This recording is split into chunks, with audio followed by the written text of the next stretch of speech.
Hi hello welcome back to my YouTube channel secret stitches by S. ಇವತ್ತಿನ ವಿಡಿಯೋದಲ್ಲಿ ನಾವು bead stitch ಮಾಡೋದು ಹೇಗೆ ಅಂತ ನೋಡುವ.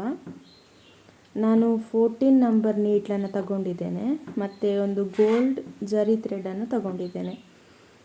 ಈಗ ಮೊದಲಿಗೆ ಆ್ಯಸ್ ಯೂಶ್ವಲ್ ನಾವು ನಾಟ್ ಹಾಕ್ಕೊಬೇಕು. ನಾಟ್ ಹಾಕಿ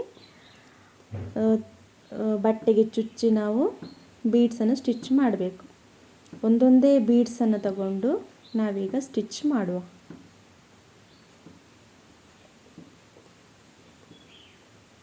ಹೀಗೆ ನಾವು ಎಳೆದುಕೊಬೇಕು, ಅದನ್ನು ಟೈಟ್ ಮಾಡ್ಕೊಬೇಕು. ಒಂದೊಂದು ಬೀಡ್ಸ್ ಆದ ನಂತರ ಸ್ವಲ್ಪ ಲೈಟಾಗಿ ಎಳೆದುಕೊಂಡು ಟೈಟ್ ಮಾಡ್ಕೊಬೇಕು, ಇಲ್ಲದ್ರೆ ಅದು ಲೂಸ್ ಆಗ್ತದೆ, ಬೀಡ್ಸ್ ವಾರೆ ಪೀರೆ ಬರ್ತದೆ.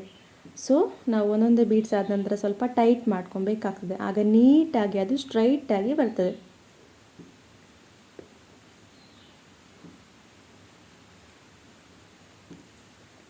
ಪ್ರಾಕ್ಟೀಸ್ ಮಾಡಿ ನೀವು, ಬೀಡ್ ಸ್ಟಿಚ್ ಆಗಲಿ ಥ್ರೆಡ್ ವರ್ಕ್ ಆಗಲಿ ಯಾವುದೇ ಆಗಲಿ ಸರಿಯಾಗಿ ಪ್ರಾಕ್ಟೀಸ್ ಮಾಡಿ. ಪ್ರಾಕ್ಟೀಸ್ ಮಾಡಿದಾಗ ತುಂಬ ಚೆನ್ನಾಗಿ ಬರ್ತದೆ, ಪರ್ಫೆಕ್ಟಾಗಿ ಬರ್ತದೆ. ಪ್ರಾಕ್ಟೀಸ್ ಮೇಲೆ ನಿಂತಿದೆ ಎಲ್ಲದೂ ಕೂಡ.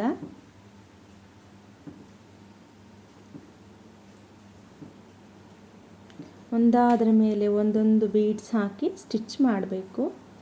ಎಂತಲ್ಲ ಇದರಲ್ಲಿ ಇರೋದು ನಮಗೆ ಯೂಸ್ ಆಗೋದು ಬರೀ ಚೈನ್ ಸ್ಟಿಚ್ಚೆ. ನಾನು ಫಸ್ಟ್ ವಿಡಿಯೋದಲ್ಲಿ ಹಾಕಿದ್ನಲ್ಲ ಸ್ಟಿಚಸ್ಸಲ್ಲಿ ಚೈನ್ ಸ್ಟಿಚ್, ಅದೇ ಯೂಸ್ ಆಗೋದು ನಮಗೆ. ನೋಡಿ, ಚೈನ್ ಸ್ಟಿಚ್ ಯೂಸ್ ಮಾಡ್ಕೊಂಡು ನಾವು ಬೀಡ್ಸನ್ನು ಸ್ಟಿಚ್ ಮಾಡ್ಬೋದು. ಒಂದೊಂದೇ ಆದ ನಂತರ ಒಂದೊಂದೇ ಬೀಡ್ಸ್ ಹಾಕಿ ಸ್ಟಿಚ್ ಮಾಡೋದು.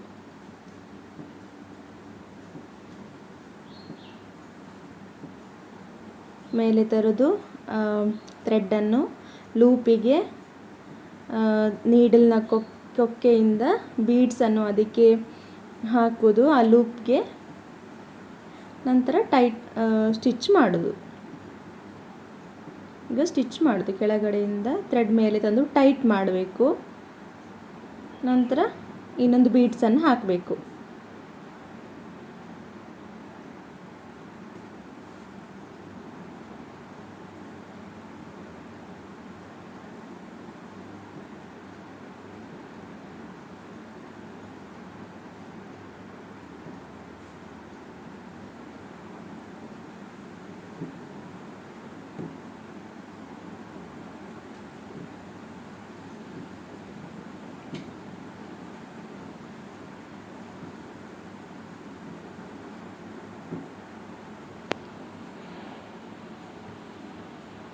ನಂದು ಇದೇ ಫ್ರೇಮಲ್ಲಿ ನಾನು ಫ್ಯಾಬ್ರಿಕ್ ಪೇಂಟಿಂಗ್ ಕೂಡ ಮಾಡಿದ್ದೇನೆ, ಅದು ಸಹ ಇದರಲ್ಲಿ ಬಂದಿದೆ.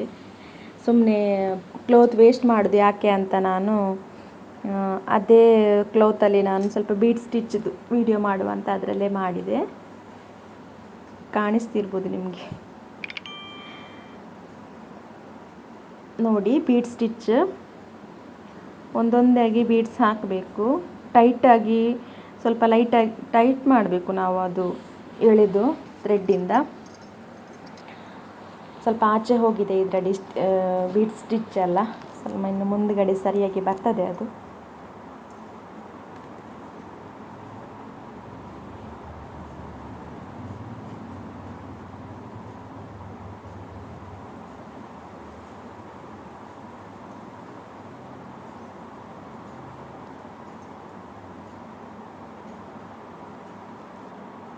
ಇನ್ನೊಂದು ಬೀಡ್ಸ್ ಹಾಕೋದು, ಅದು ಲೂಪಿಗೆ ಹಾಕೋದು, ಪುನಃ ಚುಚ್ಚೋದು, ಟೈಟ್ ಮಾಡೋದು, ಅಷ್ಟೇ. ಇನ್ನೊಂದು ಬೀಡ್ಸನ್ನು ಸ್ಟಿಚ್ ಮಾಡೋದು. ನಾವು ಬ್ಯಾಕ್ ನೆಕ್ಕಿಗೆ ಬರೀ 3 ಲೈನ್ ಚೈನ್ ಸ್ಟಿಚ್ ಆದ್ರ ಮೇಲೆ ಈ ಥರ ಬೀಡ್ ಸ್ಟಿಚ್ ಮಾಡಿ, ನಂತರ ಇನ್ನೊಂದು ಶುಗರ್ ಬೀಡ್ ಸ್ಟಿಚ್ ಮಾಡಿ ಡಿಸೈನ್ಸ್ ಎಲ್ಲ ಮಾಡ್ಬೋದು. ನಿಮಗೆ ಹೇಳಿದರೆ ಈಗ ಗೊತ್ತಾಗಲಿಕ್ಕಿಲ್ಲ. ನೋಡುವ ನೆಕ್ಸ್ಟ್ ವಿಡಿಯೋದಲ್ಲಿ ನಾನು ಹೇಗೆ ಅಂತ ಒಂದು ಸ್ಯಾಂಪಲ್ ಆಗಿ ಸಣ್ಣ ಒಂದು ಮಾರ್ಕ್ ಮಾಡಿ ಅದರ ಡಿಸೈನ್ ಮಾಡಿ ತೋರಿಸ್ತೇನೆ. ನಾನು ಬೀಡ್ ಸ್ಟಿಚ್ ಯೂಸ್ ಮಾಡಿಕೊಂಡು ಹೇಗೆ ಬ್ಲೌಸಿಗೆ ಡಿಸೈನ್ ಮಾಡ್ಬೋದು ಅಂತ. ನೋಡಿ, ಹೀಗೆಲೆ ಸ್ಟಿಚ್ ಮಾಡಬೇಕು. ನಾನು ಯೂಸ್ ಮಾಡಿರೋಂಥದ್ದು ಇದು ಗೋಲ್ಡ್ ಬೀಡ್ಸ್, ಶುಗರ್ ಬೀಡ್ಸ್ ಕೂಡ ಅಲ್ಲ. ಶುಗರ್ ಬೀಡ್ಸ್ಗಿಂತ ಸ್ವಲ್ಪ ದೊಡ್ಡದು ಬೀಡ್ಸ್ ಇದು. ಇದಕ್ಕಿಂತ ದೊಡ್ಡ ಬೀಡ್ಸ್ ಬರ್ತದೆ. ಇದು ಮೀಡಿಯಮ್ ಸೈಜ್ ಬೀಡ್ಸ್ ಆಯಿತಾ. ಶುಗರ್ ಬೀಡ್ಸ್ಗಿಂತ ಸ್ವಲ್ಪ ದೊಡ್ಡ ಬೀಡ್ಸ್. ಗೋಲ್ಡ್ ಕಲರ್ ಬೀಡ್ಸ್ ಇದು.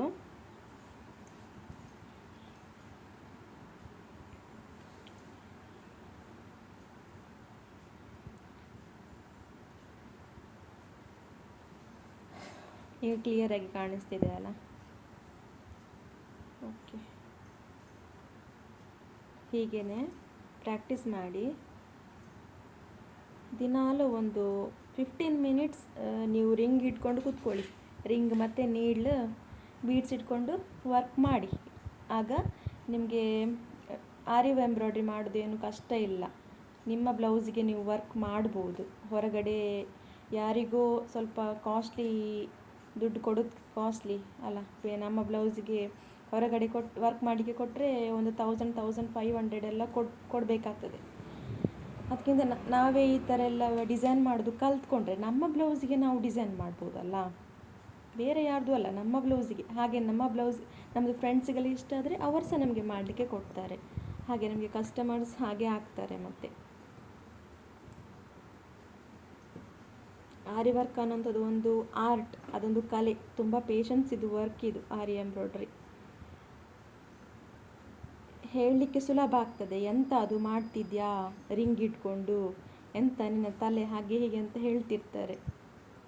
ಆದರೆ ಬೆಲೆ ಗೊತ್ತಿರೋದವ್ರು ಹೇಳ್ತಿರ್ತಾರೆ, ಅವಳೆಂತ ವರ್ಕ್ ಮಾಡ್ತಾಳೆ ಹಾಗೆ ಹೀಗೆ ಅಂತ. ಅದು ಒಂದು ವರ್ಕ್ ಮಾಡಲಿಕ್ಕೆ ಅವಳಿಗೆ 1 ತಿಂಗಳು ಬೇಕು, ಅಷ್ಟು ವರ್ಷ ಬೇಕು ಅಂತ ಹೇಳ್ತಿರ್ತಾರೆ ಅಲ್ಲ. ನಾವು ಫಸ್ಟಿಗೆ ಕಲಿಯುವಾಗ ಅಷ್ಟು ಟೈಮ್ ತಗೊಳ್ತೇವೆ, ಅಫ್ಕೋರ್ಸ್ ಟೈಮ್ ತಗೊಳ್ತೇವೆ ನಾವು, ಆದರೆ ಬಿಡುವುದಿಲ್ಲ. ನಾವು ಕಲಿತಿರ್ತೇವಲ್ಲ, ಅದು ವರ್ಕ್ ನಾವು ಬಿಡುವುದಿಲ್ಲ. ಅದಿರ್ಬೇಕು ನಮಗೆ, ಬಿಡಬಾರ್ದು. ನಾವು ಯಾವುದಾದ್ರೂ ಒಂದು ಕೆಲಸಕ್ಕೆ ಹಿಡಿದ್ರೆ ಟೈಮ್ ತಗೊಳ್ತದೆ ಅಫ್ಕೋರ್ಸ್, ಅದು ನಮಗೆ ಫಸ್ಟ್ ಅಲ್ವಾ. ಹಾಗಾಗಿ ಪ್ರಾಕ್ಟೀಸ್ ಮಾಡಿ ವರ್ಕ್. ನನ್ನ ವಿಡಿಯೋ ಇಷ್ಟ ಆದರೆ ಲೈಕ್ ಮಾಡಿ, ಕಮೆಂಟ್ ಮಾಡಿ, ಶೇರ್ ಮಾಡಿ. Thank you.